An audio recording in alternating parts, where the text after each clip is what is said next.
Good morning, Yellow 4. This is Miss Culberson with the remote learning activity for the day today, December 17, 2020. And for this activity, you are going to need 4 different colors of paint and pom-poms. Okay, you are also going to need white paper or any kind of paper. And I believe that these materials are in the learning packet that you have received. So please go get them and let's get started. Okay, perfect. So for this activity, I would like for you to cut the paper in little strips. So if you want to do it yourself or mom and dad can help you cut the paper. And then we are going to put the pom-poms on the paint.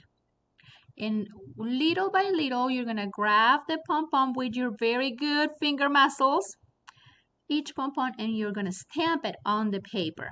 Okay? Perfect. And it should look something like that. You can do blue, green, red, yellow, blue, green, red, yellow, or any combination you want. And they should resemble the lights that we see on the houses when it's Christmas time. Okay? I hope that you really enjoy this activity. Don't forget that if you make a mess, it's okay. We can clean it up later. But make sure that you're working with those pom-poms and that you're having a good time with your family. I'll send you a big hug. I'll see you tomorrow. Bye.